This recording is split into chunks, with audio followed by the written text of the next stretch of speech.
Recording number 210 భాగవత వివరంగా చెప్పుకుంటూ ఉన్నాము. 4th చాప్టర్ సెకండ్ పార్ట్లో మనం ఇప్పుడు 768 పద్యం నుంచి చెప్పుకోబోతున్నాము. ఈ 9 ద్వారాలలోనూ 9 ద్వారాలు చెప్పారు. పురంజనుడి పురానికి అంటే శరీరానికి 9 ద్వారాలు ఉన్నాయి. తూర్పుగా ఉన్న ద్వారంలో ఈస్ట్ సైడ్ ఉన్న ద్వారాలు 5 ఉన్నాయి. ఆ విశేషాలన్నిటినీ కూడా విను అని చెప్తూ ఉన్నారు. మొదటి 2 ద్వారాలకు ఖద్యోత, ఆవిర్ముఖి అని పేర్లు. అక్కడ ఉండే వాళ్ళందరూ కూడా మన పురంజనుణ్ణి ద్యుమత్సకుడు అని మారు పేరుతో పిలుస్తారు. అందులో అతను నివసించటానికి విభ్రాజితము అనేటటువంటి జనపదం ఒకటి ఉన్నదిట. అతను నివసించే ప్రదేశం పేరు విభ్రాజితము. ఇక్కడ అర్థాలు చెప్తూ ఉన్నారు. ఖద్యోతము అంటేనేమో ఆకాశంలో కనపడేది, లేకపోతే వెలుగు అని అర్థం. ఖద్యోతము అంటే మొట్టమొదటి ద్వారం పేరు ఖద్యోత కదా, దానికి అర్థం ఏంటంటే వెలుగు అని అర్థం. ఆకాశంలో కనబడుతూ ఉండేది అని కానీ వెలుగు అని కానీ అర్థం. ఆవిర్ముఖి అంటేనేమో ముఖాలు కల్పించేది, ముఖములను కల్పించున్నది అంటే దృష్టి. మనం చూస్తే కదా ఒక ఎదటివాడి ముఖము, ఎదటి వస్తువు యొక్క ఆకారం అనేది కల్పించబడుతుంది. దాని పేరు ఆవిర్ముఖి అన్నమాట. అంటే మన ఒక శరీరంలో ఉన్నటువంటి అన్ని ఫంక్షన్స్కి ఒక్కొక్క ఫంక్షన్కి ఒక్కొక్క పేరు పెట్టారు. అది కూడా అక్కడ మనమేమో అది ఒక మెషిన్ లాగా మనం భావించుకుంటున్నాము. అది ఒక ప్రజ్ఞ కాబట్టి ఆ ప్రజ్ఞ ఎలా పనిచేస్తుందో ఆ ప్రజ్ఞకు ఒక పేరు అన్నమాట. ప్రతిదీ ఒక ప్రజ్ఞ. లేకపోతే చిన్న విషయాలు కాదు కదా ఇవేమి. అసలు ఏది సృష్టించబడక ముందర ఇవన్నీ కూడా మొత్తంగా సృష్టించబడాలి. ఒక వ్యక్తిని చూసినప్పుడు ఆకారాన్ని గుర్తించటం, వ్యక్తిగా ఫలానా పేరుతో జోడించటం, ఈ దృష్టి అనేటటువంటిది ఆ పేరు అలా వచ్చిందనమాట. ఆ దృష్టి అనేది క్రియేట్ అయింది అని చెప్పటం. అలాగే ద్యుమత్సకుడు అంటే కూడా వెలుగుకి మిత్రుడు అంటే అర్థం ఏంటి? కన్ను అని అర్థం. ఎవరు వెలుగుకి మిత్రుడు? కన్ను. మనిషి కంటియందు హరిస్తాడు అంటే కంటితో చూసేటప్పుడు మనిషి తానే కన్నైపోతాడు. అది కూడా మనం గమనించుకోం. చెవితో వినేటప్పుడు తానే చెవి అయిపోతాడు. తానే కదా వినేది. చెవి వింటోంది అని వినడు కదా, తనే వింటాడు. అంటే చెవి తానైపోతాడు, కన్ను తానైపోతాడు. వెలుగుకి మిత్రుడైనటువంటి కన్ను తానైపోతాడు కాబట్టి అతని పేరు ద్యుమత్సకుడు అన్నారంటే కంటికి వెలుగుకి స్నేహితుడుగా ఉన్నవాడు అని అర్థం. ఆ శరీర భాగం చేసే పని ఏమిటో దానికి సంబంధించిన పేరు అన్నమాట. ఆ పేరు వింటే ఆ పని మనకు అర్థమైపోతుంది. కాకపోతే ఇప్పుడున్న పేర్లు డిఫరెంట్గా ఉన్నాయి కాబట్టి కాళ్ళని, చేతులని, ముఖమని, నోరని అనేక రకాలుగా ఇప్పుడున్నాయి కాబట్టి ఇప్పుడు ఈ కాలం మనకి వివరంగా ఇదంటే అది అని చెప్పవలసి వస్తుంది. ఆ కాలంలో ఆ పేరు వినగానే దాని అర్థం తెలిసిపోతుందన్నమాట. అలా ఉండేది. ఇప్పుడైనా సంస్కృతం తెలుసుకున్న వాళ్ళకి, కొద్దిగా ఈ సంబంధమైన జ్ఞానం ఉన్న వాళ్ళకి పేరు వినగానే ఓహో ఇదే కదా అని తెలిసిపోతుంది. ఆ తర్వాత ఇంకా 2 ఉన్నారు ఇక్కడ. నళిని, నాళిని అని 2 ద్వారాలు ఉన్నాయిట. అక్కడ ఎప్పుడైతే పురంజనుడు అక్కడికి వెళ్ళి చెరుస్తూ ఉంటాడో అక్కడ తిరిగేటప్పుడు పురంజనుడికి అవధూత సఖుడు అని వేరే పేరున్నది అక్కడ కూడా. అంటే అక్కడ ఏ కార్యక్రమం చేస్తాడో ఆ పేరు అన్నమాట. అందులో విహరించటానికి అతనికి సౌరభము అని కూడా ఒక గ్రామం ఉందిట. నళిని అంటేనేమో పద్మములాగా అనేక వాసనలు గలది అని అర్థంట. నాళిని అంటే నాళం లాంటి కన్నం ఉన్నది, దానికి ఒక నాళము, ఒక సన్నని కన్నం ఉన్నది అని అర్థంట నాళిని అనే పేరుకి. ఇవి 2 కూడా ముక్కు కన్నాలకు పేర్లుట. ఒకటేమో నళిని, ఒకటేమో నాళిని. మన ముక్కు రంధ్రాలకు అవి పేర్లుట. సౌరభం అనే గ్రామం ఉంది అన్నారు కదా. సౌరభం అంటే సుగంధం అని అంటారు. అట్లాగే విషయము అంటే గ్రామము అని ఒక అర్థం ఉంట. ఇంద్రియార్థం అని కూడా ఇంకో అర్థం ఉందిట. అలాగే అవధూత సఖుడు అనే మాటకి సన్యాసులకి స్నేహితుడు అని అర్థం ఉంట. గాలికి ఎగిరి వచ్చే లక్షణాలతో గాలికి ఎగిరి వచ్చే లక్షణాలున్న వాళ్ళతో స్నేహం చేస్తాడు అని ఇంకో అర్థం ఉంట. అవధూత సఖుడు అనే మాటకి ముక్కు ప్రదేశంలో గాలి సహాయంతో మంచి వాసనలన్నిటినీ చూసేవాడు అని అసలు అర్థం అదనమాట. ఫైనల్గా ఆ ముక్కుకి కిందగా దిగువగా ఉన్న అన్నిటికన్నా ప్రధానమైన తూర్పు ద్వారం ఉన్నదిట. అన్నిటికంట కిందగా తూర్పు ద్వారం ఉందిట. దాని పేరు ముఖ్య అన్నారు. అక్కడ ఆ పురంజనుడికి రసజ్ఞుడు అని పేరుట. ఆ ప్రదేశంలో ఆవరణము బహూదము అని 2 గ్రామాలు ఉన్నాయిట. అందులో అనేక రకాలైన వాణిజ్యాలు జరుగుతూ ఉంటాయిట. వాణిజ్యాలు అంటే వ్యాపారాలు. ముఖ్యము అంటేనేమో ముఖ్యమైన సింహద్వారము, ఇంకానేమో ముఖము అనబడే ద్వారం కూడా. 2 ఒకటి. ముఖ్యమైన ముఖము అనే ద్వారం తలుపు అన్నమాట. సంస్కృతంలో ముఖము అంటే నోరు కాబట్టి ఆహారాన్ని తీసుకొని దేహాన్ని పోషించేది కాబట్టి ముఖము అని పేరుట నోటికి. అక్కడ పురంజనుడు రసజ్ఞుడు అని పిలుస్తారు అంటే రుచులు బాగా తెలిసినవాడు. ఆపణం అంటే వాణిజ్యం లేకపోతే వ్యవహారం. లోక వ్యవహారాలన్నింటినీ నడిపించాలంటే సంభాషణకి ముఖ్యమైనది వాక్కు, మాట. అంతేకాకుండా ఆపణము లేకపోతే బహూదము అంటే చక్కటి అన్నము పానీయాల వసతి ఉన్న చోటుటది. అంటే భోజనం చేయటం తాగటం అనేటటువంటి సదుపాయం కోసం ఏర్పాటైనటువంటి ముఖము అంటే నోరు అనే అర్థం అన్నమాట. దక్షిణంలో ఇంకో ద్వారం ఉందిట. ఆ ద్వారం పేరు పితృహు. అక్కడ తను శృతిధరులతో కలిసి పాంచాలము అనే రాష్ట్రాన్ని పరిపాలిస్తూ ఉంటాడుట. ఉత్తర దిక్కున దేవహు అని ఇంకో ద్వారం ఉందిట. అందులో ఇంకా కొంతమంది శృతిధరులతో కలిసి ఉత్తర పాంచాలము అనే రాష్ట్రాన్ని పరిపాలిస్తాడు. పితృహు అంటేనేమో పితృదేవతల్ని ఆహ్వానించేది. ఇది దక్షిణ దిక్కుగా ఉన్న కుడి చెవికి పితృహు అని పేరుట. దేవహు అంటే దేవతలను ఆహ్వానించేది. ఇది ఉత్తర దిక్కుగా ఉన్న ఎడమ చెవికి పేరన్నమాట. శృతిధరులు అంటే వేద పాండిత్యం ఉన్న వాళ్ళు, అంటే వినే శక్తి ఉన్నవాళ్ళు అని కూడా ఇంకొక అర్థం అన్నమాట. చెవులు అనేది వినటం అనేది లేకపోతే వేదం అట్టర్ చేసినా కూడా వినపడదు కాబట్టి ఆ శృతిధరులు అనేటటువంటి వినే శక్తిని ధరించిన వాళ్ళు అని ఇంకో అర్థం. పాంచాలము అంటే 5 నదులతో కలిసి ఉన్న రాష్ట్రము. ఇది పంచేంద్రియ వ్యాపారాలకి అది సింబాలిక్గా స్వీకరించారనమాట. దాన్ని పంచేంద్రియాలు చేసే పనులన్నిటినీ పాంచాల రాష్ట్రము అని చెప్పారు. పాంచాల రాష్ట్రాన్ని పరిపాలిస్తాడంటే 5 సెన్సెస్కి ఆయనే కదా రాజు. ఒక మనిషే కదా రాజు 5 సెన్సెస్కి. అట్లా పాంచాలము అయింది. చెవుల సహాయంతోనే ఏ శాస్త్రాన్ని నేర్చుకున్నా ఏదైనా కూడా విని నేర్చుకోవటము అనేది చెవుల వల్లనే జరుగుతుంది కాబట్టి అలా చెప్పారు. దక్షిణం పితరుల్ని పిలవటానికి, ఉత్తరం దేవతల్ని పిలవటానికి, అంటే ఈస్ట్ అండ్ వెస్ట్ వాటికి వాడుకుంటారు.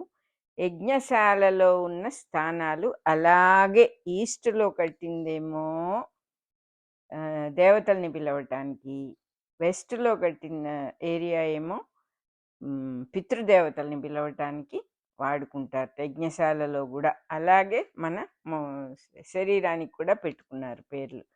పడమట ఉన్న రెండిట్లో ఒక ద్వారం పేరు ఆసురిట. వెస్ట్లో ఉన్న ద్వారాల్లో ఒకదాని పేరు ఆసురి.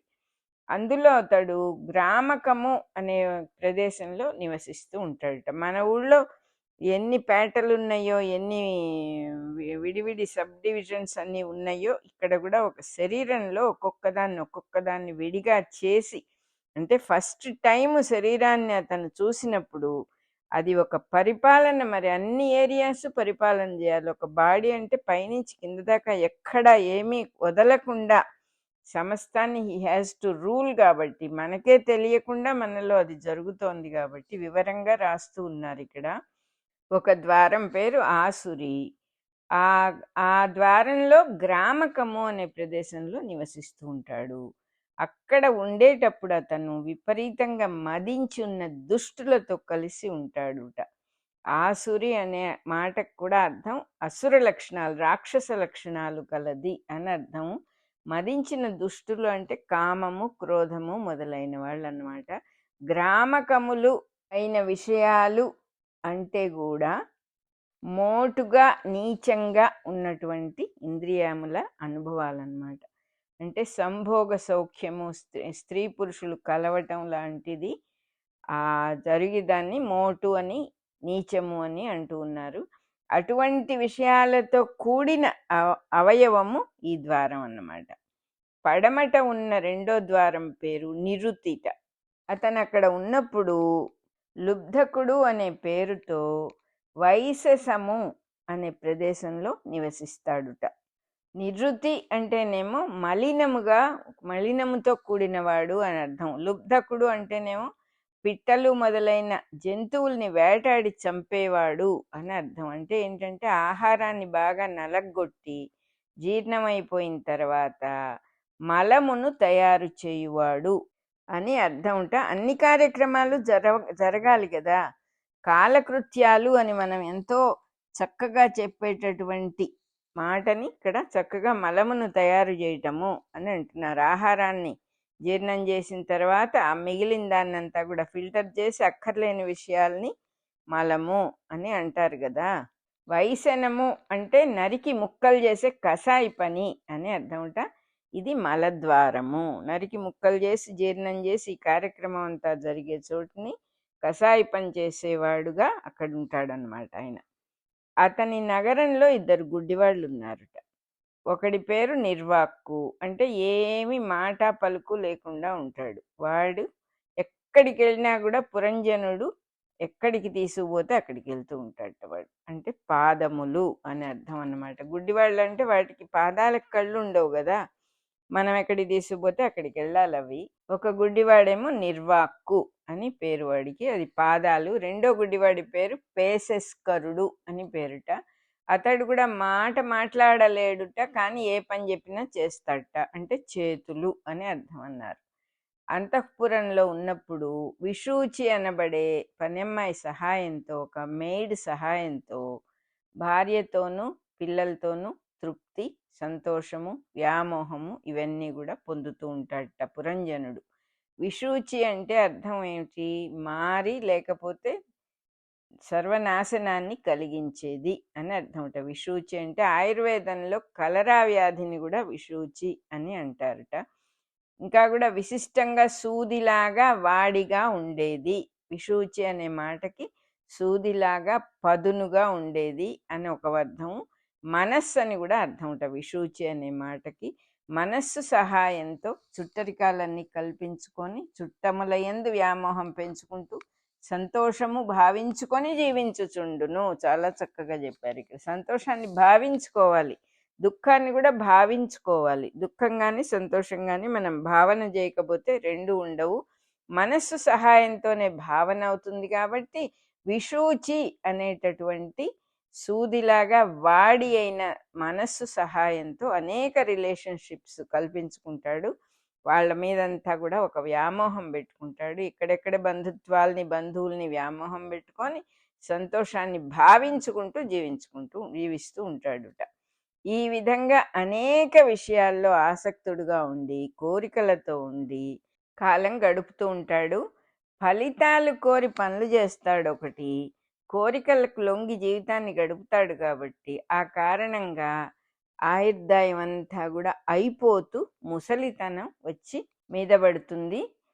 ముందు జాగ్రత్త అనేది ఏది లేదు కాబట్టి ఒక విధంగా మోసగించబడుతూ ఉంటాడు. ఆ బుద్ధి అతన్ని, మనం బుద్ధిని నియమించుకోవాలి కానీ బుద్ధికి భార్య అనే పేరు పెట్టారు. బుద్ధికి మనల్ని దిద్దే సామర్థ్యం ఉండదు కాబట్టి మోసగించబడటము అని అన్నారు. భార్యని బట్టే నడుచుకుంటూ ఉంటాడు అతను.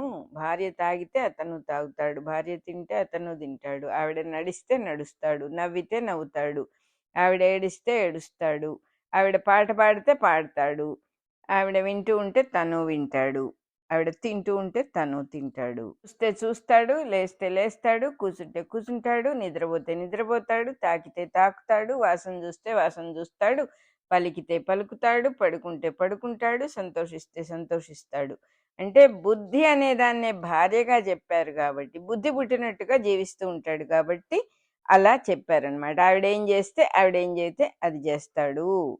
తనంతట తను బుద్ధిని నియమించుకోవటానికి అతను ఎటువంటి ప్రయత్నం చేయటం లేదు. అంటే ఇంద్రియాలకి లొంగిపోయిన సంసార జీవి లక్షణాలన్నీ ఇక్కడ వర్ణించారు. ఎలా జరిగితే అలా జరుగుతుందని వదిలేస్తాడనమాట. తన భార్యతో మోసగించబడిన వాడై, బుద్ధి చేత వంచబడిన వాడై ఉన్నందువల్ల తన స్వభావము అనేది లేకుండా పోయింది అతనికి. తన రాణి వల్ల మోసంలో పడిపోయాడు కాబట్టి, మోసగించబడిన వాడైపోయాడు కాబట్టి, ఆవిడ ఒక వంచన చేసింది. తన స్వభావం అంతా కూడా మాటుబడిపోయింది. అసలు అతను తనకు ఒక స్వభావం ఉన్నది అనే దాన్ని కూడా మర్చిపోయాడు పూర్తిగా. ఒక పారవస్యంగా జీవితం అంతా గడిపేశాడు, ఒక మత్తులో జీవితం అంతా గడిచిపోయింది. రాణి తప్ప ఇంకో ధ్యాస లేదు. ఆవిడ కాలక్షేపం కోసం పెంచుకున్న పెంపుడు జంతువులాగా పురంలో అతను ప్రవర్తిస్తూ ఉన్నాడు అని అంటున్నారు. వంచితుడయ్యాడు అంటే మళ్ళీ రాణి ఏదో చెడ్డది మోసం చేసిందని అర్థం కాదు. ఆవిడ మీద ఉన్న వ్యామోహంతో అతనే అలా వంచబడ్డాడు. ఆవిడ తప్పేమీ లేదు. బుద్ధి పుట్టినట్టుగా ప్రవర్తించేవాడిని బుద్ధి వంచిస్తోందని చెప్పలేం కదా. వాడే బుద్ధి వెంట ఇంద్రియాల వెంట పడి తన స్వభావం, అసలు స్వభావం ఏమిటి అనేది మర్చిపోయాడు. అంటే జీవులందరి పరిస్థితి, మనందరి పరిస్థితి ఇదే. ఇంకా ఇలా చెప్తూ ఉన్నారు, స్వభావం అంటే ఏమిటి అసలు, ఏ స్వభావాన్ని మర్చిపోయాడు జీవుడు. స్వభావము అంటే శరీరంలో తను ప్రవేశించక ముందు ఎలా ఉండేవాడో మర్చిపోయాడు, పూర్తిగా నెగ్లెక్ట్ చేసేసాడు. అసలు తనెవరు, ఎలా ఉండేవాడు, ఈ పురాన్ని వెతుక్కుంటూ వచ్చి ఇక్కడ దూరాను కదా అనే జ్ఞాన విషయాలు ఏవి అతనికి స్ఫురణకి రాలేదు. మరి పురంజనుడు అనేవాడు ఈ శరీరం అనే నవద్వార పురాన్ని వెతుక్కుంటూ వచ్చి ఇందులో చేరాడు. ఇందులో చేరినప్పటి నుంచి దీంట్లో ఉన్న విషయాలకు పూర్తిగా కట్టుబడిపోయాడు తప్ప అసలు తానేమిటి, ఎవరు అనే విషయం పూర్తిగా అశ్రద్ధ చేసేసాడు. అంతేకాకుండా ఇవన్నీ తనకి చెప్పాలంటే తన స్నేహితుడు, తనకి అద్భుతమైన ఒక మిత్రుడు తనతోనే ఉన్నాడు, విజ్ఞాతుడు అనే మిత్రుడు ఒకడు ఉన్నాడని కూడా పట్టించుకోలేదు. అసలు ఆ మాటే మర్చిపోయాడు అతను. వేరే మత్తుగా జీవిస్తూ ఉన్నందువల్ల స్వస్వరూపం అంతా మాటుబడిపోయింది అని అర్థం అన్నమాట. ఒక అన్కాన్షియస్ స్టేట్కి వెళ్ళిపోయాడు. అన్కాన్షియస్ అంటే స్పృహ లేకపోవటం కాదు, ఇక్కడ తానేమిటో తెలియని పరిస్థితిలో జీవిస్తూ ఉన్నవాడిని అన్కాన్షియస్ లివింగ్ అని అంటారు. అజ్ఞానంతో కూడిన జీవితం అన్నమాట. తనేమిటో తెలిసినప్పుడు నిలబడతాడు లేచి, ఓహో ఇది అసలు నా స్వరూపం ఇది కాదు అని లేచి నిలబడేటటువంటి పరిస్థితిని వదిలేసుకున్నాడు అతను.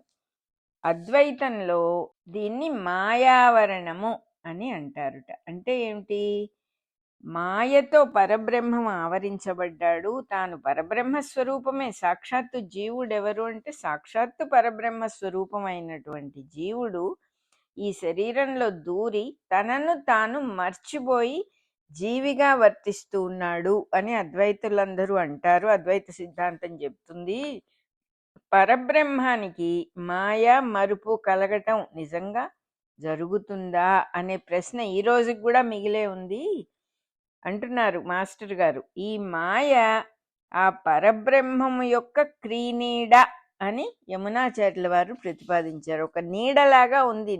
ఒక వస్తువుకు నీడ ఎంత సహజమో ఈ మాయ అనేది ఆ పరబ్రహ్మానికి ఒక నీడలాగా వచ్చింది అని, దాన్నే లీల అని భాగవత మార్గం ప్రకారం రామానుజాచార్యుల వారు విశిష్టాద్వైత సిద్ధాంతము అని స్థాపించారు.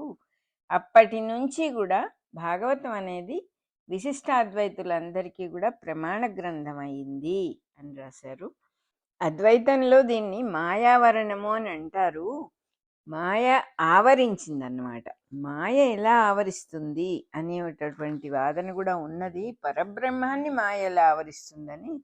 కానీ మనందరము ప్రూఫే దానికి. సాక్షాత్తు మనం ఇంతమంది ఇన్ని తెలివితేటలు ఉన్న వాళ్ళు, ఇంతమంది జనం, ఒక్కరు కూడా ఈ శరీరం ధరించక ముందు నేనెవరు, శరీరం ధరించాను గాని నేను శరీరమా అనే ప్రసక్తే లేకుండా మనం జీవిస్తూ ఉన్నాము అంటే మరి దానికి మహామాయ అనే అన్కాన్షియస్నెస్సే కారణం అయి ఉండాలి. అసలు ఆ వైపే మనం ఆలోచించటం లేదు, అటువైపు చూడటానికే ఇష్టపడట్లేదు మనం. అసలు మనం ఎవరము, ఇది నేను అది నేను అనేటటువంటి విషయాలన్నీ కూడా మనం పట్టించుకోకుండా జీవిస్తున్నాం. నా పేరే నేను, ఈ శరీరం నేను, నాకు కనపడేది నేను ఎట్లా అవుతాను, నేనే చూస్తున్నా కదా, నేను చూసేది నేను ఎట్లా అవుతాను అనే సాధారణమైన కామన్ సెన్స్ కూడా మనం వాడట్లేదంటే దీనికి ఎంత మాయ కారణమై ఉంటుంది, మహామాయ కారణమై ఉండాలి నిజంగా అని. చివరికి యమునాచార్యుల వారు ఈ మాయ అనేది ఉన్నది, ఇది ఒక నీడలాగా ఉన్నది పరబ్రహ్మానికి, ఆ నీడ ఆవరించిపోయింది అని చెప్పి చెబుతూ ఉన్నారు. ఆయన చెప్పిన తర్వాతనే, రామానుజాచార్యుల వారు చెప్పిన తర్వాతనే ఇది విశిష్టాద్వైత సిద్ధాంతంగా స్థాపన అయింది. అప్పటి నుంచి భాగవతం అనేటటువంటిది విశిష్టాద్వైతాన్ని ఫాలో చేసే వాళ్ళందరికీ కూడా ప్రమాణ గ్రంథం అయింది. దాన్ని వాళ్ళు ముఖ్యమైన ప్రమాణంగా భావించటం జరుగుతోందన్నమాట. ఇక్కడ పురంజనుడు వేటకు పోవుట అని హెడ్డింగ్ ఉంది. కొంతకాలానికి ఆ పురంజనుడు ధనస్సు తీసుకొని చక్కగా రథం ఎక్కి పరివారంతో సహా వేటకు బయలుదేరాడు. అతని రథం చాలా వేగ గమనము గలది, చాలా స్పీడ్గా వెళ్తుందిట. దానికి 5 గుర్రాలు ఉన్నాయిట, 5 బంధనములు, 2 చక్రాలు ఉన్నాయిట, 2 కాడెలు ఉన్నాయిట, ఇంకా కూడా 2 నొగళ్ళు, 3 పతాకాలు, పతాకాలు అంటే జెండాలు, ఒకే పగ్గము అంటే గుర్రానికి తాడు కట్టి ఆ తాడుని పట్టుకుంటాడు రథం నడిపేటటువంటి వాడు, దాన్ని పగ్గం అంటారు. ఆ రథము పైన కప్పు, ఆ రథానికి చక్కగా ఒక కవర్ ఉంది. రథము అంటేనే పై కప్పు ఉంటుంది. అది 7 పొరలతో చాలా దృఢంగా చేయబడిందిట.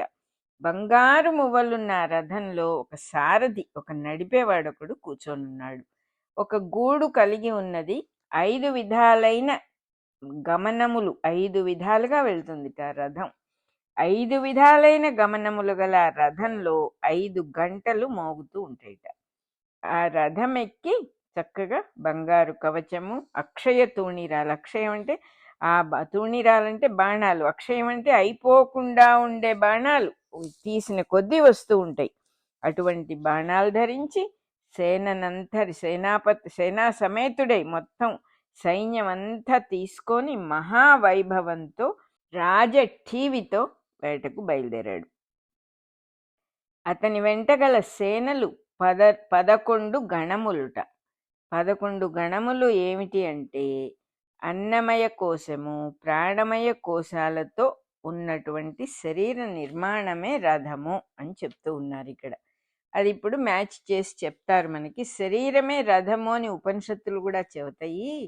5 గుర్రాలు, 5 జ్ఞానేంద్రియాలు, కాడెలు 2 ఉన్నాయి కదా, 2 విధాలైన సంవత్సర మానములు. సంవత్సరాన్ని 2 రకాలుగా లెక్క పెడతారు. ఆ 2 విధాలైన సంవత్సరపు లెక్కలు, మానములు ఎట్లా ఉంటాయిటంటే, ఒకటి భూమి మీద ఏర్పడే చైత్రమాసంతో మొదలయ్యే సంవత్సరమానం, చైత్ర శుద్ధ పాడ్యమి నుంచి కొత్త సంవత్సరం మొదలవుతుంది. రెండోది మనిషి పుట్టిన రోజుతో మొదలయ్యేటటువంటి లెక్క. అంటే నాకు ఇన్నేళ్ళు, నేను పుట్టి ఇన్ని సంవత్సరాలైంది అని శరీరానికి లెక్క వేస్తాడు. అదొక మానము. అంటే ఈ 2 కాడెలు ఉన్నాయి అని చెప్పాడు కదా! 2 కాడెలు 2 రకాల లెక్కలన్నమాట. సంవత్సరపు లెక్కలు.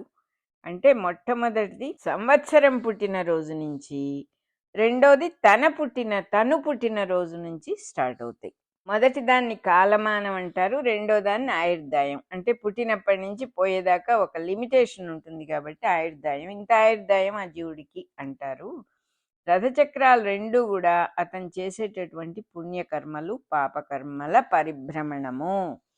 పుణ్యము పాపము ఎప్పుడు కలిసే ఉంటాయి. కొన్ని పుణ్యం వచ్చే పనులు జరుగుతాయి, కొన్ని పాపం వచ్చే పనులు జరుగుతాయి. అవి 2 చక్రాల్లాగా జీవితో పాటే వస్తూ ఉంటాయి. 3 జెండాలనేవి ఆ జీవి యొక్క త్రిగుణాలు. సత్వగుణం, రజోగుణం, తమోగుణం, 3 గుణాలు ఆ 3 పతాకాలుగా చెప్పారు. 5 బంధనాలు అంటే పంచప్రాణానికి ముడివేసి జీవుడు ఉంటాడు. ఆ పంచప్రాణాలకు వేసిన 5 ముడులే 5 బంధాలు అన్నారు, బంధనములు అన్నారు. అట్లాగే పగ్గమేమో మనస్సు. ఆ తాడు పట్టుకుంటాడు కదా, ఆ తాడు 5 గుర్రాలకు కట్టిన తాడు ఏమిటంటే అదే మనస్సు. మరి మనం సెన్సెస్ని, ఇంద్రియాలని ఎలా రీచ్ అవుతాం? చెవి వినాలంటే మన మనస్సు అక్కడ వెళ్ళాలి, కన్ను చూడాలంటే మన మనస్సు ఉండాలి అక్కడ. కంటితో పాటు మనస్సు అని కూడా పెడితే గానీ ఏది కనపడదు. సో తాడు అనేది పగ్గము అనేటటువంటి తాడు మనస్సు అన్నమాట. బండి తోలుతూ ఉన్నటువంటి సారథి వివేకము. ఆ వివేకం అంటే బండి ఎలా వెళ్ళాలి, గుర్రాలను ఎలా నడపాలి అనే జ్ఞానం కలిగి ఉంటాడు సారథి. రథికుడు అనేవాడేమో ఎవరైతే రథంలో కూర్చుని ప్రయాణం చేస్తున్నాడో వాడు రథికుడు. వాడు కూర్చునే స్థానం ఏమిటంటే హృదయం. ఎక్కడుంటాడు? శరీరంలో. రథికుడు అంటే మనం మన హృదయంలో ఉంటాం. అందుకని కూర్చునే స్థానం ఏది రథంలో అంటే హృదయం.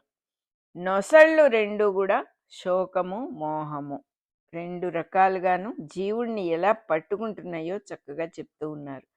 5 గంటలు మోగుతూ ఉంటాయి అన్నారు కాబట్టి 5 ఇంద్రియాల ప్రవృత్తులు.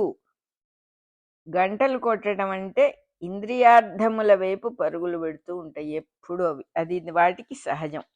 మంచి వాసన వచ్చినా, మంచి రుచికి సంబంధమైనవి ఏమన్నా ఉంటే నాలిక కదులుతుంది, మంచి వాసన వస్తే ముక్కటి వైపు వెళ్తుంది, పెద్ద శబ్దం వచ్చినప్పుడు చెవులు వెళ్తాయి. అది మంచి చెడు అనేది తర్వాత డిసైడ్ చేసుకుంటాడు జీవుడు, కానీ ముందు ఫస్ట్ అట్రాక్ట్ అయిపోతాయి.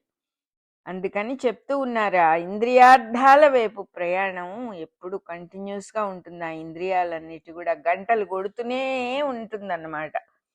5 విధాలైన గమనములున్న 5 విధాల కదలికలతో వెళ్తుంది ఆ రథం అన్నారు కదా.